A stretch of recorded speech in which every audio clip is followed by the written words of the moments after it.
धर्मराज जी कहते हैं, जो मनुष्य दूसरों के बारे में अच्छा सोचते हैं उन्हें अच्छा होता है, लेकिन जो लोग दूसरों के बारे में वो बुरा सोचते हैं उन्हें बुरा ही होता है। जो मनुष्य बुरा करते हैं वो मरने के बाद यमराज उन्हें ले जाकर नरक में फेंक देते हैं, लेकिन जो लोग अच्छा सोचते हैं, उनकी भला करते हैं, ब्राह्मण विष्णु को दान देते हैं, यमराज की पूजा करते हैं, उनकी कथा सुनते हैं, तो यमराज उन्हें भी इस सिंहासन पर बैठाते हैं। लेकिन जो लोग बुरा करते हैं, उनकी कथा नहीं सुनते हैं, पूजा पाठ नहीं करते हैं, उन लोगों को वो ले जाकर नरक में डाल देते हैं। और जो पुण्य धर्म करते हैं उसे यमराज सिंहासन पर ले जाकर बैठाते हैं। इसलिए सभी को दान पुण्य करना चाहिए, दूसरे के बारे में अच्छा सोचना चाहिए, उनका कभी बुरा मत सोचिए। श्री कृष्णा राधे राधे। भक्त जनों, आज आप श्रवण करेंगे यमराज की कथा। एक महिला से यमराज ने कहा कि मैं तुम्हारे प्राण लेने आया हूँ, मैं तुम्हें थोड़ा समय देता हूँ, अपनी किस्मत बदलने के लिए एक पुस्तक में जो चाहे लिख दो वो ही हो जाएगा। महिला ने पुस्तक में देखा तो वह लिखा था, तुम्हारी सहेली को खजाना मिलने वाला है। इसके बाद क्या हुआ? एक महिला को यमराज मिले, लेकिन वो उन्हें पहचान नहीं सकी। उसने यमराज को पानी पिलाया। इसके बाद यमराज ने महिला से कहा कि मैं तुम्हारे प्राण लेने आया था, लेकिन तुमने मुझे पानी पिलाया है, इस कारण मैं तुमसे खुश हूँ। तुम्हें एक अवसर देता हूँ, तुम अपना भाग्य बदल सकती हो।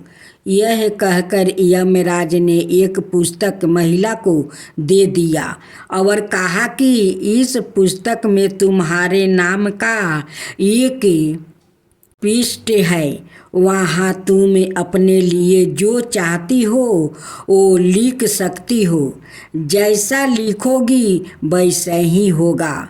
महिला ने पुस्तक हाथ में ले लिया और जैसे ही उसने खोला तो उसमें लिखा था कि तुम्हारी सहेली को खजाना मिलने वाला है। महिला ने वहाँ लिख दिया कि उसे खजाना ना मिले। अगला पृष्ठ खोला तो उस पर लिखा था कि तुम्हारी पड़ोसिन का पति राजा का मंत्री बनने वाला है। महिला ने वहाँ लिख दिया कि वो मंत्री ना बने। कुछ ही देर में उसे अपने नाम का पृष्ठ मिला। वो खुद के लिए अच्छा लिखने के लिए वो सोचने लगी, लेकिन जैसे ही वो लिखने वाली थी, यमराज ने वो पुस्तक ले लिया। यमराज ने महिला से कहा कि अब तुम्हारा समय खत्म हो गया है, तुम दूसरों का बुरा करने के चक्कर में खुद का भला नहीं कर सकी। महिला को पछतावा होने लगा कि उसने सुनहरा अवसर खो दिया। इसके बाद यमराज ने उस महिला के प्राणों का हरण कर लिया।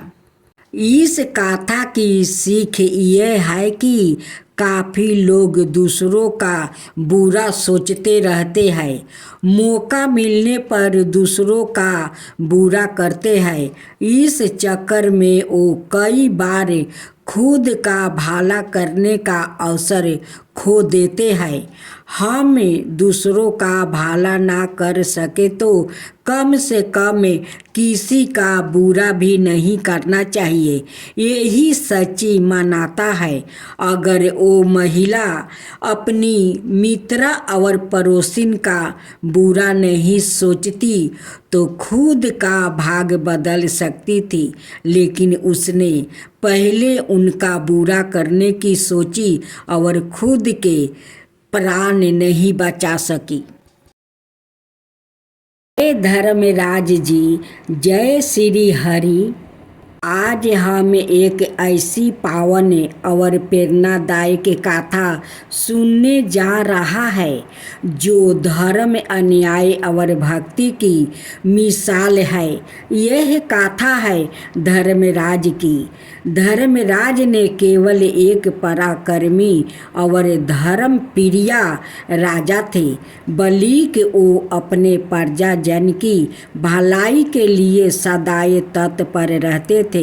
उनकी भक्ति, त्याग और ईश्वर में अटूट विश्वास से आज भी हम सभी के लिए एक मार्गदर्शक है।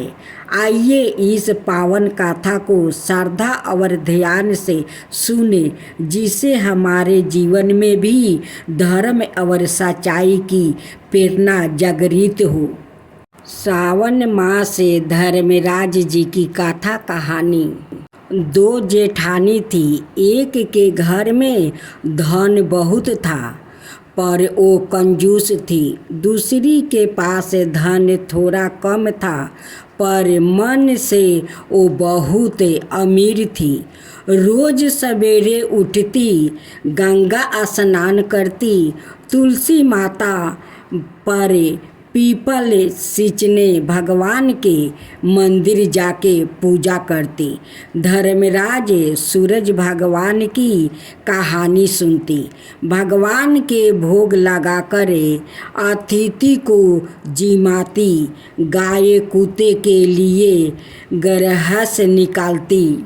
दूसरी जेठानी इस धर्मात्मा को देख कर हंसती और कहती, पता नहीं दिन भर क्या करती रहती है। थोड़े समय बाद दोनों जेठानियाँ को भगवान का बुलावा आया।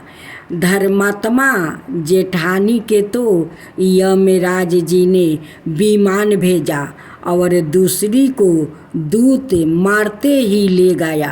रास्ते में जेठानी बोली, मेरे को भूख लगी है। तो दूत बोला, किसी को कुछ दिया होगा तो मिलेगा। फिर बोली, प्यास लगी है। दूत बोला, किसी को पानी पिलाई हो तो मिलेगा। रास्ते में उसे कांटा चुभने लगा, गर्मी पाने लगी, पर दूत तो उसे घसीटते ही ले गया।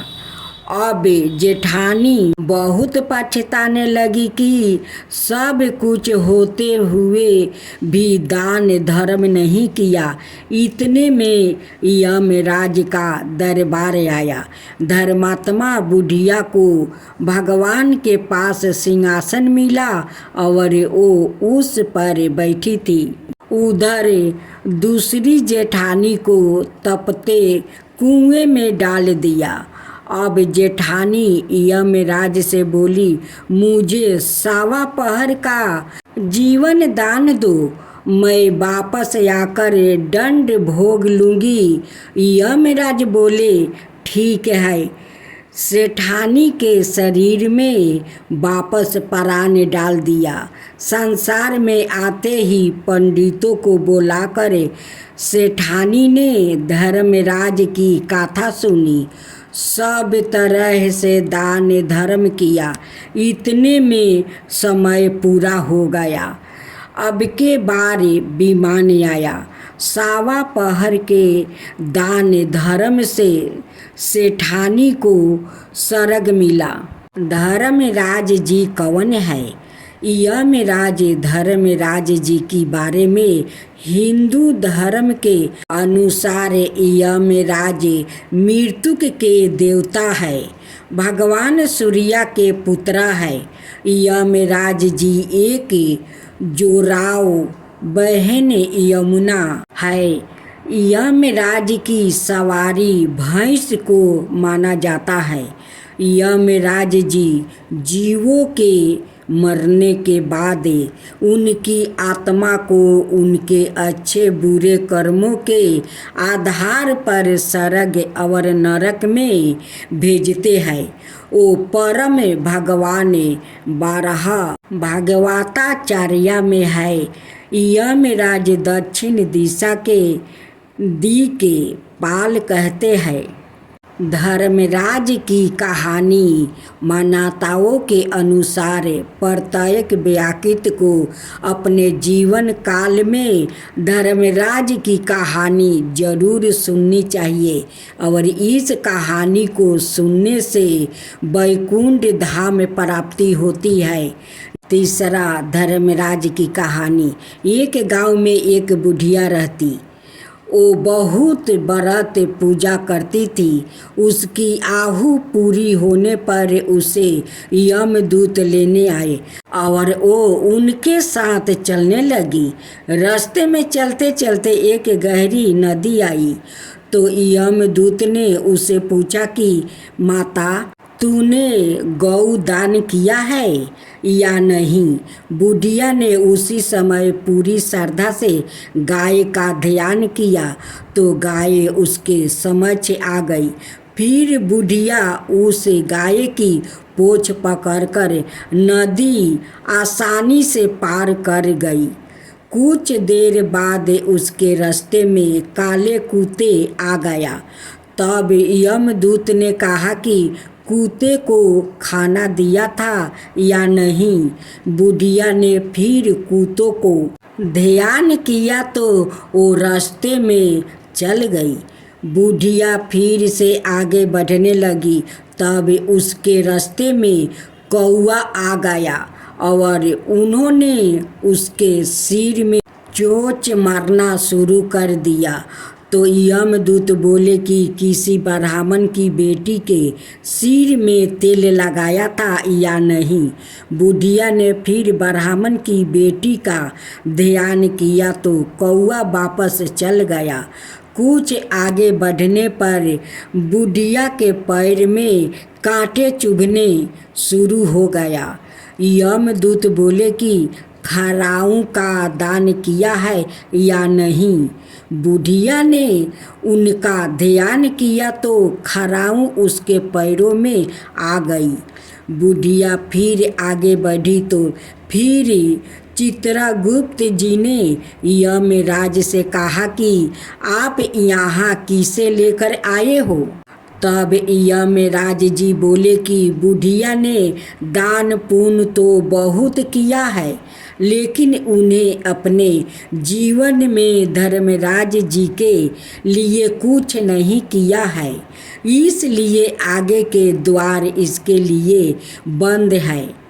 धर्मराज की सारी बात सुनने के बाद बुढ़िया बोली कि आप मुझे सिर्फ 7 दिन के लिए धरती पर वापस भेज दीजिए।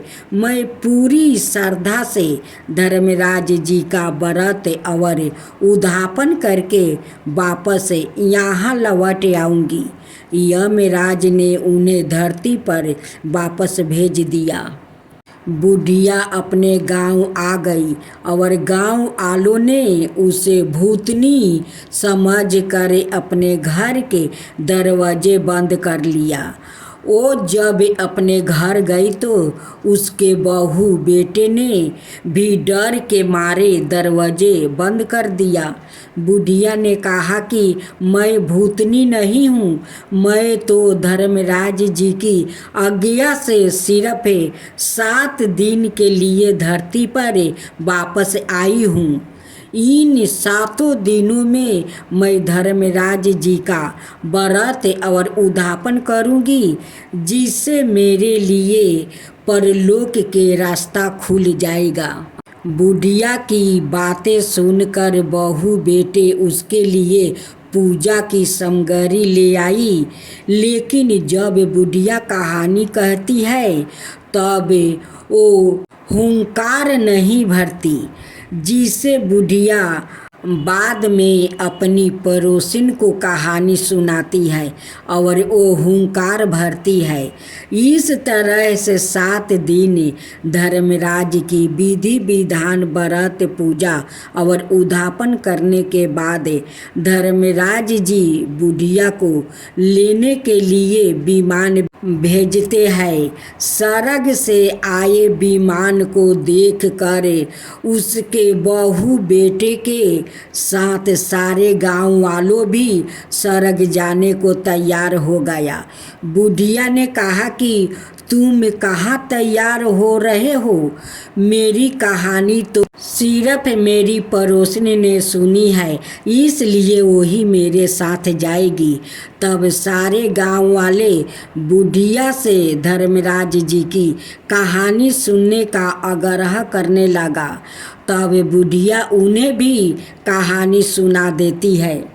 कहानी सुनने के बाद गांव के सभी लोग विमान में बैठकर स्वर्ग जाते हैं। तो धर्मराज जी कहते हैं, मैंने तो विमान केवल बुढ़िया को लाने के लिए भेजा था। तब बुढ़िया माई ने कहा कि हे धर्मराज जी, मैंने अपने जीवन में जो भी पुण्य किया है उसमें से आधा भाग मैं आप गांव वालों को देना चाहती हूँ। इस तरह से धर्मराज ने ग्राम वासियों को भी स्वर्ग में भेज दिया। इस प्रकार धर्मराज ने अपने धर्म भक्ति और अन्याय से न केवल अपने राज्य को सुख शांति से भर दिया, बल्कि ईश्वर की कृपा भी प्राप्ति की। यह कथा हमें सिखाती है कि सच्चे मन से किए गए धर्म और भक्ति कभी व्यर्थ नहीं जाता। ईश्वर सदा उसी का साथ देते हैं जो सत्य के मार्ग पर चलता है और दूसरों को कल्याण करता है। इन्हीं शुभ भावनाओं के साथ धर्मराज की यह पावन कथा यही समाप्ति होती है। सभी को धर्म भक्ति और सच्चाई पर चलने की प्रेरणा मिले। जय श्री हरि, जय धर्मराज।